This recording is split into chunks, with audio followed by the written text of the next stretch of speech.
Bem, eu já vim aqui algumas vezes, mas eu sou Nicole Goulart, sou diretora executiva nacional do SESC Senat, e hoje eu convido vocês a assistirem mais um episódio do Just in Time. Esse é um projeto criado para inspirar vocês. Na verdade, a gente bate um papo com um grande empresário no setor de transporte, aquele que a gente acredita que as melhores práticas da empresa podem influenciar no seu trabalho, na sua realidade, inspirar a você a melhorar os seus processos e práticas. Então, hoje a gente conversa com Marco Antônio Gontijo, que é da empresa Gontijo, uma empresa grande de transporte de passageiros. Essa empresa foi fundada há 80 anos pelo senhor Abílio Gontijo e é uma empresa familiar.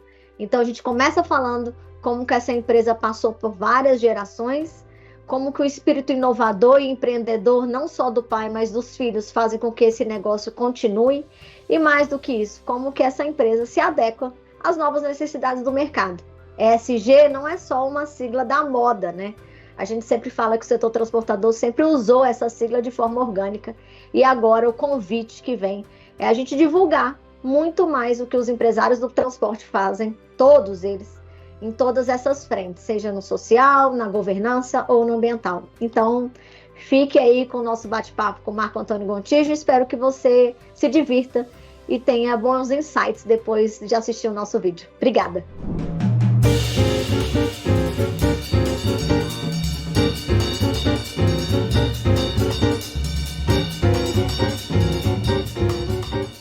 Então, Marco, muito obrigada por você ter topado conversar um pouquinho com a gente. E o maior desafio, o maior propósito desse momento é compartilhar boas práticas. E aí a gente esteve em Singapura juntos. A empresa liderada por você é uma das empresas que mais utilizam o SESC Senat, que é a Gontijo. Para nós é um prazer e um privilégio. E nada mais justo do que ouvir um pouquinho de você, o que é a Gontijo, quem é você, para servir de boas práticas para um monte de grandes e pequenas empresas e médias empresas que acompanham as nossas publicações. Então, muito obrigada por ter topado bater um papo com a gente. Vamos lá. Meu nome é Marco Antônio Gontijo, eu sou branco, 1,70 m, tenho 60 quilos, olhos e cabelos castanhos. Eu sou diretor da empresa Gontijo, que sou formado em engenharia mecânica, com especialização em análise de sistemas. E a Gontijo, apesar de ser uma das que mais usa o SESC Senat, eu estou achando que ela está usando pouco o SESC Senat. Eu estive lá com a Luciene, na unidade de contagem, realmente fiquei impressionado com o potencial que tem as unidades para poder estar apoiando, né? Não só a Gontijo, não só a nossa empresa, mas todo o segmento, que eu acho que o segmento, vamos dizer, acaba se unindo juntamente com o SESC Senat para prosperidade, né, desse nosso sistema. A Gontijo é uma empresa que está fazendo esse ano 80 anos, ela foi fundada pelo meu pai, e eu costumo falar que meu pai trabalhou muito, né, uma pessoa que tinha um potencial diferente, é uma pessoa que estudou pouco, mas que tinha uma inteligência fora do normal, e a minha mãe também trabalhou muito, porque criou 8 filhos, 8 filhos, desses 8, 4 estão trabalhando na empresa, e é uma empresa que começou em 1943, em plena Guerra Mundial. Isso é muito interessante, porque a gente vê uma empresa de 80 anos, a gente não sabe, né, os caminhos, os desafios que essa empresa viveu para chegar nesse ponto. Então, tem um episódio muito interessante do meu pai, que quando ele começou a empresa, ele era mecânico, entendia muito de mecânica, e ele resolveu comprar uma jardineira. Só que na época da guerra, o óleo diesel, né, na verdade era gasolina, não era óleo diesel, ele era controlado pelo prefeito da cidade. E aí meu pai, antes de comprar a jardineira, perguntou para o prefeito: olha, eu estou pensando em comprar a jardineira, você me fornece a gasolina para me operar nesse período? Aí o prefeito falou: não, pode comprar que eu forneço. E aconteceu que meu pai comprou jardineira, quando ele voltou para a cidade dele, para comprar a gasolina, o prefeito já tinha vendido a cota de gasolina para o concorrente. E aí, meu pai, como ele era mecânico, e sabia que existia perto da cidade do Carmo Paranaíba, existia uma usina de álcool. E naquela época ele transformou o motor a gasolina e transformou para o álcool. E rodou durante todo esse período no álcool. Então, só para sinalizar assim, quantos desafios essa empresa viveu nesses 80 anos, que foram superados. Na época não era tecnologia, mas o meu pai é extremamente empreendedor e esse foi um passo importante, decisivo, ele contava muito isso, que foi decisivo na vida dele, pessoal, e na vida da empresa para chegar nos dias de hoje. O que eu mais gosto, Marco, desses bate-papos é porque a gente faz toda uma estrutura cheio de perguntas. E aí vocês trazem tanta história diferente que a gente fala assim, não, pera lá, vamos tirar um pouco do script e vamos falar do que realmente importa. É muito legal ver histórias como essa, porque, não sei, a gente tem uma cultura atual de tudo muito descartável. A gente tem acesso à informação muito fácil. A gente tem acesso aos recursos muito fáceis, assim, o que eu penso, né, que qualquer coisa que você tem dúvida, a gente dá um Google e o Google responde. Imagina naquela época, quando ele se viu impossibilitado, ele falou, putz, comprei o equipamento, mas não tem como usar. Então, não é só empreendedorismo, é mente inovadora. Mente inovadora. Ele tinha esse viés muito, muito forte.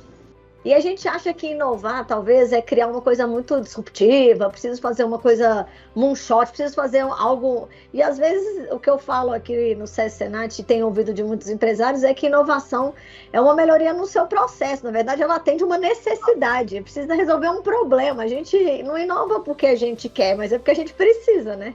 Exatamente. A gente vê nas épocas de guerra, né, ser as épocas de maiores inovações, né, da humanidade.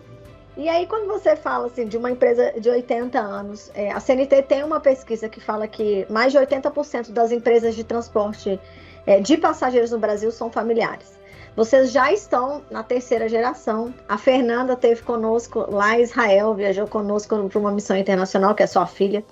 E aí, o que eu queria saber é, olhando para todo esse dinamismo do seu pai, né, toda essa história, toda essa diferença que ele fez na Gontijo, qual que é a vantagem de estar numa empresa familiar e, por outro lado, quais são os desafios? O que é diferente numa empresa familiar? Assim, eu acho que a cobrança, com certeza, deve ser maior, mas muito menos por conta de fatores externos, mas eu diria de um dever, né, assim...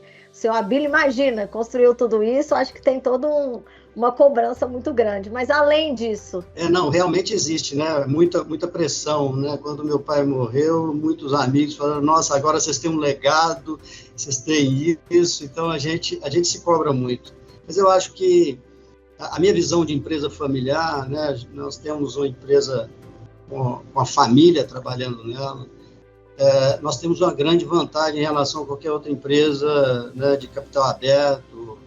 A gente tem poder a velocidade com que a gente responde aos desafios é gigante. Na pandemia, se nós tivéssemos conselho de administração, tivesse de reunir conselho para tomar decisão, a nossa velocidade ia ser muito mais lenta. Então, nesse cenário desafiador que foi a pandemia, a gente conseguiu responder muito rápido às nossas necessidades. Nós reinventamos a empresa. Hoje nós somos uma empresa que passou esse desafio muito mais eficiente.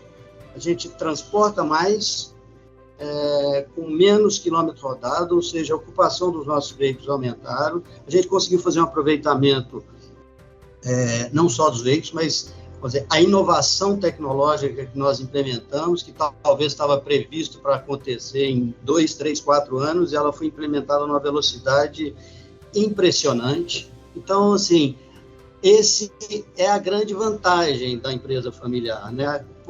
A velocidade para a resposta diante dos desafios. E eu acho que o desafio da empresa familiar é realmente a perpetuação, é trazer para dentro dessa estrutura profissional, né, a empresa, pessoas realmente qualificadas, de preferência, a gente tem uma preferência muito grande pela família. Tá? Esse é um ponto do ESG da Gontijo, que é o valorizar a turma interna da empresa. Então, a gente tem um viés de família.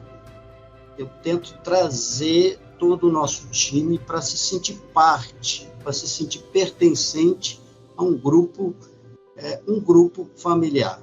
Talvez não laços de sangue, mas uns laços de amizade, respeito, valores familiares, que é o que a gente tenta passar para eles. Eu acho que o grande desafio é a questão sucessória. E aí você começou esse momento falando do seu pai e da inovação. E agora você traz a inovação de novo, quando você fala que vocês tomaram as decisões rapidamente, eu acho que mais fácil, né? Um conselho mais enxuto, sem essa questão de conselho de administração, enfim. E como é que você estimula, como é que vocês fazem dentro da empresa para estimular essa inovação em cada colaborador? O que vocês promovem? Como é que a que você atribui, eu diria, essa rapidez nessa inovação, que era para ser feita em 2 anos e foi feita muito mais rápido? O exemplo disso é que a gente começou a pandemia, vendia, por exemplo, 7% da nossa venda era internet. E nós chegamos no final da pandemia com 40% de vendas na internet. Então foi um salto gigantesco. Nós temos um time de desenvolvimento aqui dentro da própria empresa, então o time sentou e trabalhou como um gigante para poder soltar essa operação. A gente, devido aos desafios da pandemia, nós paramos a renovação de frota, porque o volume de passageiros caiu consideravelmente. Em compensação, a gente investiu muito em tecnologia. Por exemplo, a questão das câmaras de fadiga, que foi, para mim, um diferencial gigantesco quando a gente colocou isso em operação, mas assim, é muito inteligente a câmara de fadiga, né? Porque a câmara por si só, ela não faz nada, ela só filma, né? Você imagina, nós temos 1.600 motoristas viajando 8 horas por dia. Então, imagina se eu tivesse que ficar assistindo os filmes deles viajando. Hoje existe inteligência artificial, algoritmos, para poder descobrir que aquele motorista que está piscando diante da câmera, ele tem uma chance de estar cansado. Uhum. E quando isso acontece, em tempo real, o nosso time, 24 horas por dia, recebe a informação, fala, olha, esse motorista, nesse veículo, fazendo essa viagem, está com sinal de fadiga. O nosso pessoal liga para o sistema, ele consegue mandar um aviso para o nosso sistema, para poder questionar o motorista se ele realmente está com algum problema no olho, que pode ser um cisco, ou se ele está cansado, se ele precisa de ser substituído. E isso aumentou consideravelmente a segurança da nossa operação. Quando foi colocada essa operação das câmaras, existe uma resistência muito grande dos motoristas, né? Porque o motorista, uma mudança cultural, né? Exatamente, é uma mudança cultural. Então, o meu discurso, vou dizer, o que a empresa quer vender para o nosso motorista, para o nosso cliente interno? É que nós estamos preocupados, primeiro com ele, primeiro com a segurança dele. Porque se ele dormir, ele vai ser o primeiro, ele vai ser a linha de frente no acidente. E aí, Marcos, se a gente conseguir salvar só uma vida, está pago todo esse investimento que a gente fez, que a gente faz, né, porque é uma empresa contratada, a gente tem um custo enorme com isso. E aí, Marcos, você falou claramente que isso é um benefício para o motorista, mas quando eu fui dar uma olhadinha no site de vocês, eu vi lá que vocês falam muito disso. Isso também é uma segurança para o passageiro, né? Isso também é uma informação que tem lá que pode rastrear a viagem, enfim. Isso dá para o passageiro uma segurança na escolha da melhor empresa para atendê-lo, né? E a gente do SESI Senat aqui da CNT, quando a gente fala de liberação do mercado, a gente sempre falou, olha, é preciso tomar muito cuidado com liberação do mercado se não tiver requisitos mínimos, porque a gente está falando de vidas, e é o que você acabou de falar, é um custo muito alto para a sua empresa, mas é que compensa, que vale a pena porque vocês colocam a vida não só do motorista, mas de todos os clientes de vocês em primeiro lugar, não é isso? É uma mudança de cultura, de valor, de eles que o nosso time enxergue a câmara, enxergue o monitoramento, não como um sistema para punição, mas ele é um sistema de proteção, primeiro do nosso motorista e de todos os nossos clientes. E aí, você estava comentando um pouco de gestão e tecnologia, e isso tem tudo a ver com os valores e o espírito empreendedor da Gontijo, né? E aí, Marco, eu queria que você falasse um pouquinho assim, você comentou bem superficialmente, que você falou assim, a gente foca muito no S, de como é que esse colaborador se sente parte da família. E aí, quando implantou todas essas mudanças, e obviamente a reação, toda mudança ela gera um desconforto, né? E a gente brinca que esse desconforto ele é necessário. Vocês foram para a capacitação profissional, que é o que você acabou de falar, do potencial que o SESI Senat tem. E está dando certo? Como é que está isso? A gente tem, né, na nossa viagem para Singapura, a gente viu a importância do treinamento, a importância de investir em educação. Foi impressionante, foi um impacto muito grande. Eu acho que isso, a Gontijo, ela tem, já há muitos anos, nós temos, né, ante a dificuldade de se achar motoristas, né, habilitados para transporte de passageiros rodoviários, a gente tem uma escola aqui dentro, onde a gente contrata motoristas já com a carteira, às vezes de motoristas de transporte de passageiros urbanos, e a gente fica com um motorista contratado durante 3 meses, fazendo cursos junto ao SESI Senat, fazendo cursos internos, correndo, que a gente chama de correr linha, né? Ele anda com o instrutor, com o motorista instrutor, na linha, para saber como operar. Enfim, ao longo dos anos, a gente vem treinando um time muito grande, ao invés de simplesmente contratar no mercado, que já era difícil antes da pandemia, agora, com o passar dos anos, né, está ficando cada vez mais difícil. Então, a gente não faz só isso com o motorista, mas a gente faz, por exemplo, a gente tem uma ligação muito grande com o SESI Senat. Quando saiu a lei do jovem aprendiz, a gente falou, nossa, vai ser outro complicador e tudo. Mas o jovem aprendiz foi uma grata surpresa. Essa turma jovem que vem, entram dentro da empresa durante o período e, assim, vários deles, grande parte, a gente está aproveitando dentro da empresa. Que esse é um dos fundamentos do nosso valor. Nós preferimos contratar pessoas sem experiência e vir criando valores, vindo criando essa pessoa dentro da empresa. Ela passa a se sentir pertencente, porque ela entrou como aprendiz, aí ela foi promovida, e em algum momento ele pode chegar a ser chefe ou pode chegar a ser gerente. Nós temos, quase todos os nossos gerentes são pessoas que saíram do nada. Foi secretária, outro foi aprendiz, e saíram do nada, e as pessoas vieram evoluindo ao longo dos anos e vieram a ser gerente. E é muito engraçado a gente bater nesse papo, porque lá em Singapura e também na missão em Lausanne, na Suíça, a gente falou que a gente tem, muitas empresas do Brasil já têm práticas de ESG organicamente. Assim, a sigla surgiu, mas a gente já faz. E você acabou de mostrar Ou governança, como é que é a governança, como que vocês, qual que é o processo de assumir liderança e tudo mais. Então a gente acaba indo para o ESG naturalmente. E aí já nessa sigla, o que eu também, antes de conversar com vocês, a gente faz uma pesquisa, enfim, e aí eu dei uma olhada lá no site, vocês também têm um projeto e várias iniciativas ligadas à responsabilidade ambiental, que é o E da sigla. Lá que eu vi plantio de árvores, tratamento de resíduo industrial, reutilização do efluente tratado e o programa de condução econômica. E aí eu queria que você falasse um pouquinho mais qual que é a importância desse aspecto ambiental para Gontijo e quão a sério vocês levam as iniciativas nesse meio. A gente fala assim, de quanto tempo vocês têm o ESG? Eu acho que é desde sempre, né? A gente faz isso orgânico, só não estava nominado, né?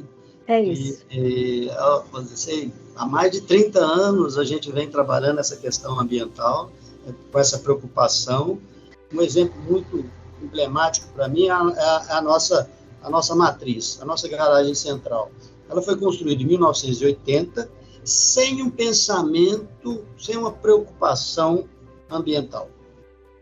Quando veio a legislação, e aí nós começamos a aprender sobre preservação e sustentabilidade ambiental, a Prefeitura de Belo Horizonte, que era a empresa que licenciava a garagem, ela era muito exigente, muito exigente.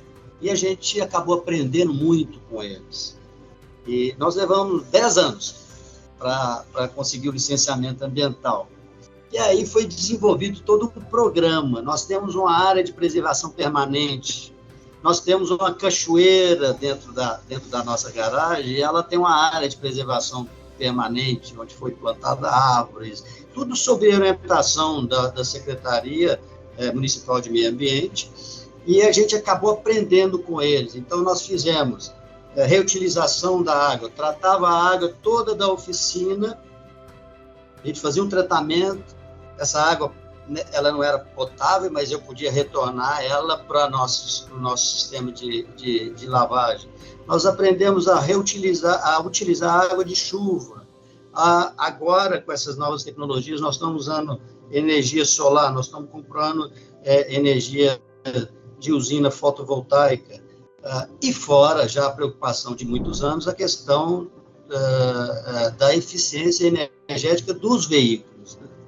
Eu vejo que essa evolução, com o advento do Euro 3, Euro 4, Euro 5, Euro 6, agora que nós estamos vivendo nele, isso foi uma evolução gigantesca. Então, essa busca dessa eficiência,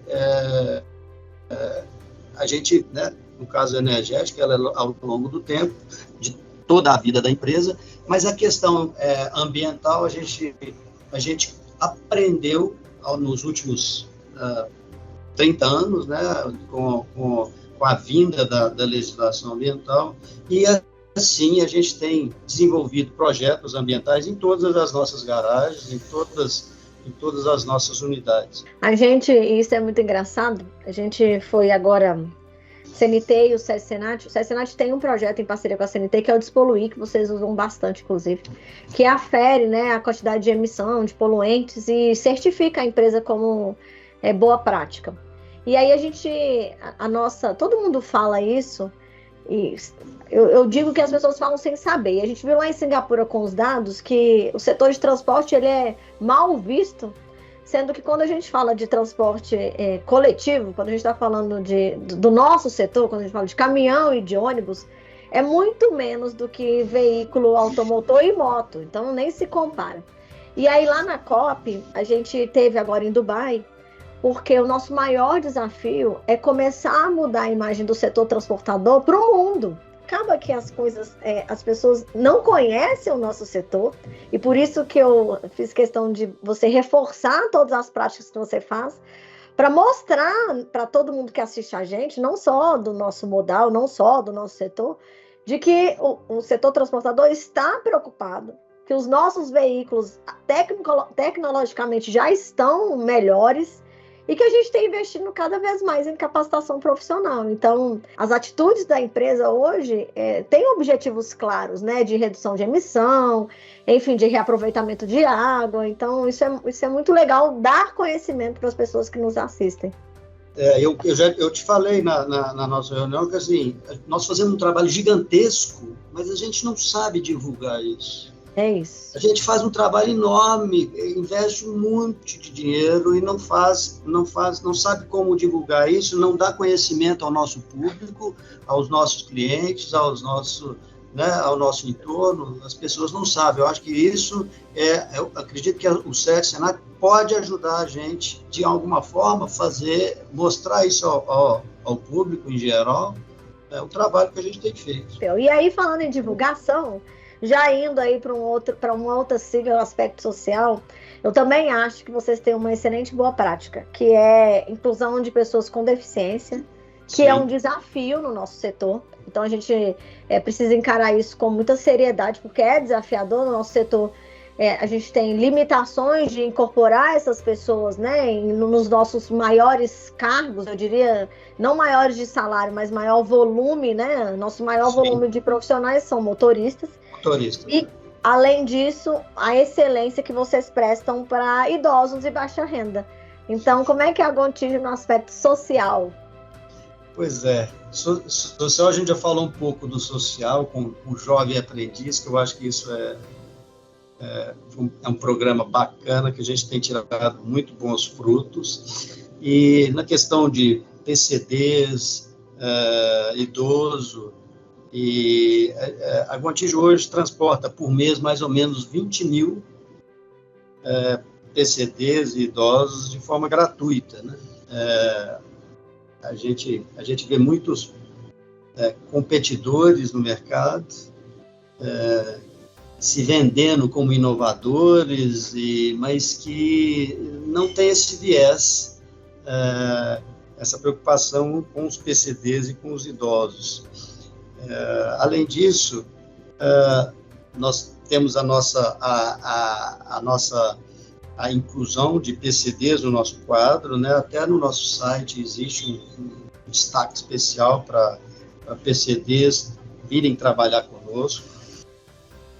E ao longo dos anos, e até a missão da Suíça me deu essa visão, porque a minha área é engenharia mecânica, né? Eu trabalho focado na operação. Eu tinha muita pouca ligação com o pessoal de recursos humanos.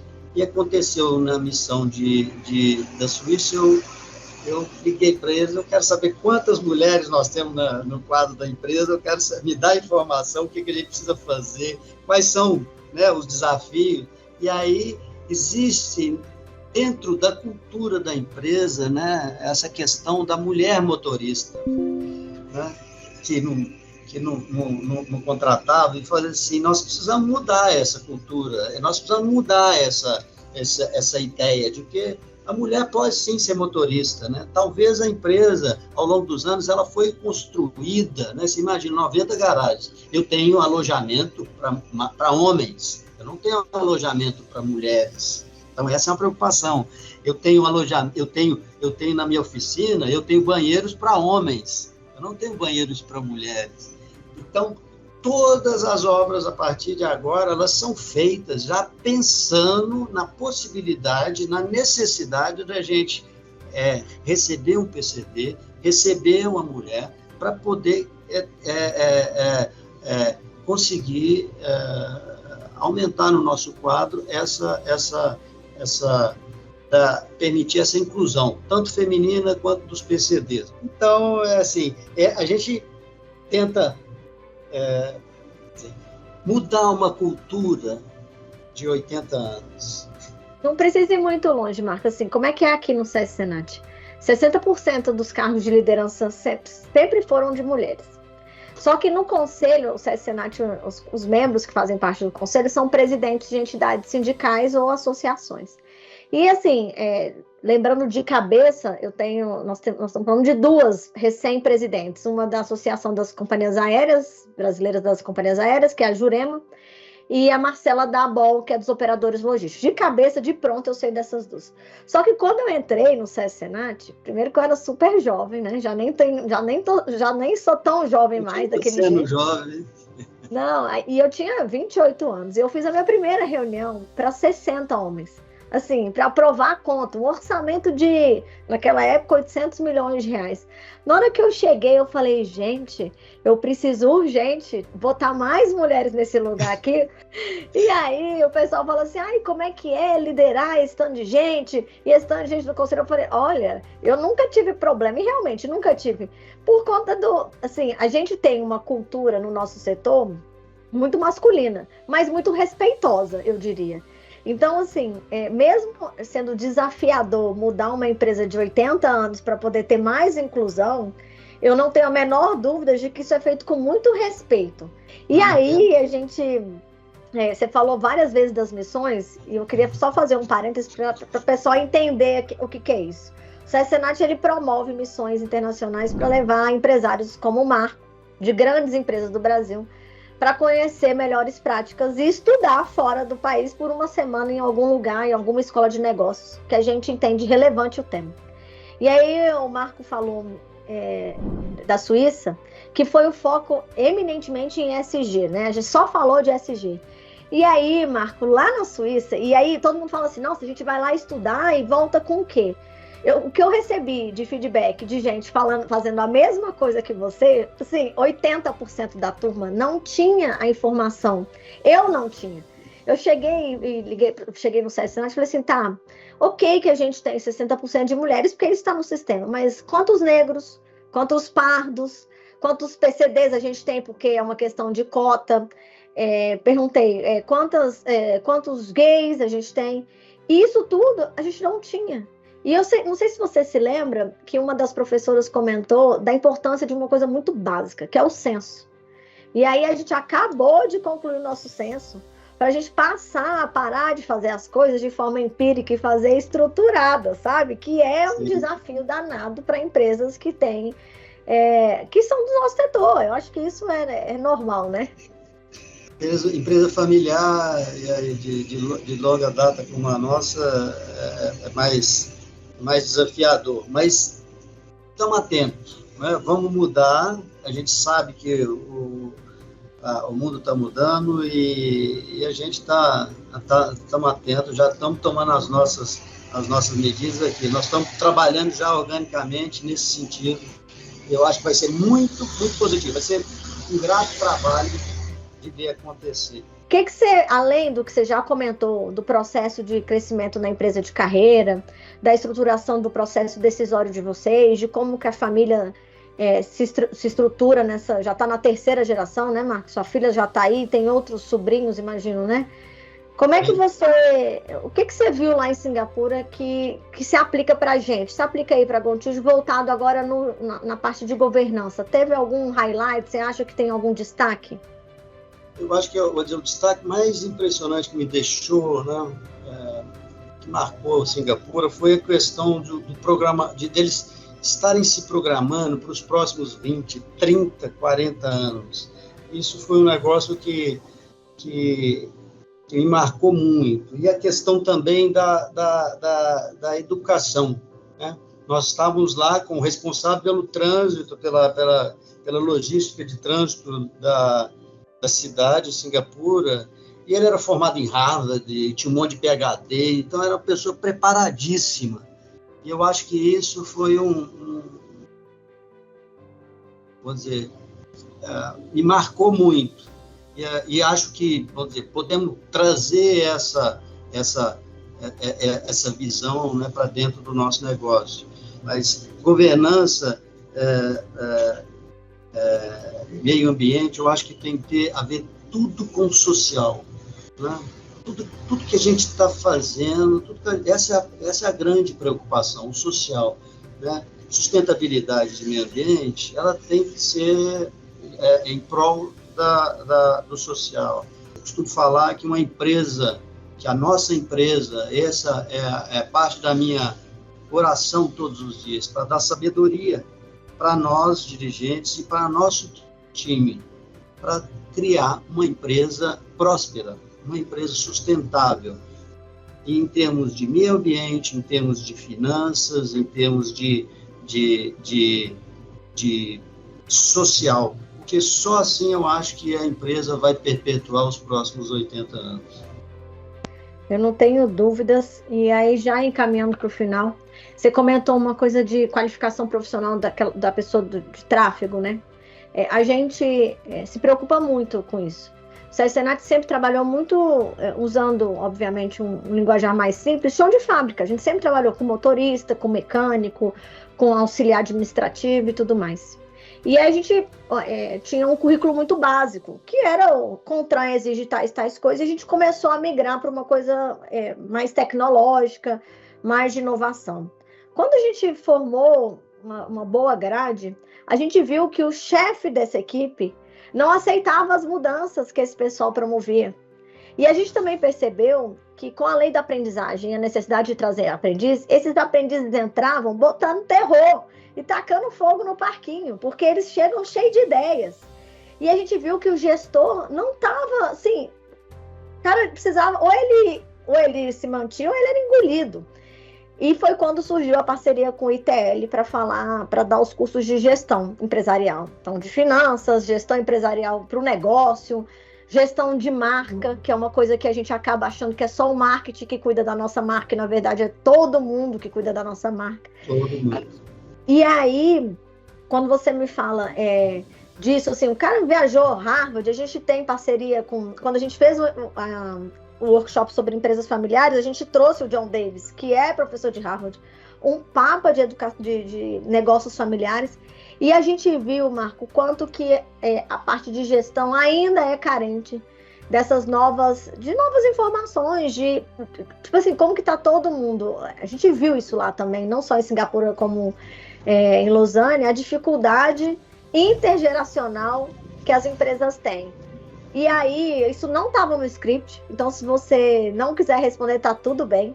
Como é que vocês lidam com isso? Porque tem muita gente da geração do seu pai, porque é uma empresa longeva, e muita gente jovem entrando. E como vocês lidam e qual que é a dica que você dá para as empresas? E já eu prometo que eu não vou perguntar mais nada, mas assim, vendo que é uma empresa de sucesso, vendo que vocês estão se programando para os 80 anos, vendo que é preciso fazer uma inclusão social, trazer gente que nunca trabalhou no setor de transporte, nós estamos falando de mulheres, né, na área finalística, vendo todas essas necessidades, porque o mundo mudou, como é que vocês lidam com isso? Como é que vocês lidam com esse tanto de geração dentro da empresa? E qual a dica que você dá para o pessoal que está nos assistindo, para os líderes que estão nos assistindo, para a média liderança especialmente, sabe? Como é que eles lidam com esse povo que uns tacam fogo no parquinho e os outros, como é que é? Gabriela, eu nasci assim, você sempre assim, Gabriela. Então, e aí? O que você sugere para nós? Esse é muito desafiador, Nicole. É trabalho duro, não tem outra forma. Nós valorizamos muito a prata da casa. Muito. São pessoas que saíram do nada e cresceram com a empresa e chegaram em posição de gerência, de gestor, e ele né, somou e aconteceu. Obviamente, essa geração que está vindo aí por baixo, e aí eu me incluo, né, porque eu tenho 58 anos, eu tenho as minhas dificuldades, eu tenho defeitos do meu pai e arraigados, eu tinha raiva quando ele fazia alguma coisa e de repente eu me vejo repetindo a mesma coisa. E eu falo para minha filha, eu falo para meus funcionários, olha, desculpa, perdão, vamos voltar uma hora para trás, vamos recapitular, eu não tô dando uma ordem, eu estou pedindo opinião, mas às vezes eu falo de tal forma que a pessoa acha que é uma ordem. Né? Então eu falo assim, vamos voltar, vamos rebobinar essa fita aqui, vamos voltar. Eu estou falando assim duro, mas eu quero opinião, eu quero colocar o jogo na mesa para saber para que lado que eu vou. Então é desafiador, os gestores que têm essa resistência, o que a gente faz? É trabalho contínuo, é mostrar, é dar oportunidade para a pessoa que às vezes está com fogo ali para poder fazer algo, fala assim, cara, meu gestor não está deixando. Eu falei assim, então, meu trabalho com a porta aberta. Qualquer pessoa, qualquer faxineiro passa na minha sala, ela entra. Né? A gente está aqui dentro, a Gontijo tem mais ou menos 4.000 funcionários, 5.000 funcionários, e deve ter uns 1.500 que giram nessa matriz. Então, esses 1.500 têm acesso para mim direto. Então, eles me reclamam, e aí eu falo, olha, vamos andar no paralelo aqui, se o gestor faz isso, eu vou te dar uma dica. Faz assim, faz assado, e a gente tenta costurar para que o gestor passe a enxergar a importância daquela ideia. Talvez, e aí o melhor que acontece é quando o gestor começa a se integrar. Aí é o melhor do mundo. Mas esse é um trabalho árduo, enxugar gelo o resto da vida. E na velocidade que está, Nicole, é gigantesco, né? Porque a sensação que dá é que essa geração nova vem com um chip diferente, entendeu? Os caras não digitam com os 10 dedos, eles digitam com os 2 dedos, né? No celular, na velocidade gigantesca. E a gente precisa aprender também, apesar dos 58 anos, eu costumo falar, eu tenho 3 filhos, eu costumo falar que eu aprendo mais com os meus filhos do que ensino. Né? Essa geração nova que veio aí, ela tem muito conhecimento, Ana Paula, né? Está tudo no Google, mas conhecimento precisa andar com sabedoria, é 2 coisas completamente diferentes. Né? E sabedoria, normalmente, você precisa de idade, você não precisa... Não é no Google que você vai achar. E aí, quando você consegue mesclar sabedoria e conhecimento, aí você tem o melhor dos mundos. Nossa, muito obrigada. Começou contando uma história super legal e termina dando, eu acho que 2 conselhos, né? Sabedoria e conhecimento. Junta a velha geração com a nova geração para brilhar cada vez mais. Eu desejo, Marco, para você e toda a equipe da Gontijo, mais 80 anos e muito mais de sucesso. Muito obrigada por ter topado conversar com a gente. Você não sabe a diferença que isso faz, você não tem noção o tanto que esses vídeos são assistidos, o tanto que vocês, grandes empresários, pessoas altamente comprometidas não só com o negócio de vocês, mas com o país, com a sociedade, o que você falou muitas vezes sobre a importância do social, não só da sustentabilidade voltada para o social, da governança voltada para o social. Então, você não tem noção o tanto que isso serve de inspiração para muita gente que quer melhorar o seu ambiente de trabalho, que quer entrar no nosso setor, que quer trazer novas ideias. Então, muitíssimo obrigada por servir de inspiração para uma galera nova ou velha que vai ver esses vídeos. E aí, depois eu mando para vocês aí todos o tanto que esse vídeo foi compartilhado. Muito obrigada, Marco, de verdade. Eu agradeço muito a oportunidade, agradeço, assim, essa missão suíça. Quando eu participei pela primeira vez, eu passei a conhecer um pouco do sistema, fui na unidade, conheci a Luciene, que foi muito simpática, fiquei muito impressionado. Parabéns pelo trabalho de vocês, eu tenho certeza que a Gontijo hoje usa muito e nós vamos usar muito mais. Nós vamos desenvolver um trabalho aqui para poder usar muito mais. Eu acho que vocês podem dar um apoio, vocês têm estrutura, gente. Parabéns para você, parabéns ao time. Foi um prazer poder participar aqui com vocês. Obrigada. Beijão, viu? Tudo de bom. Beijo, querida. Tchau, tchau. Tchau, tchau.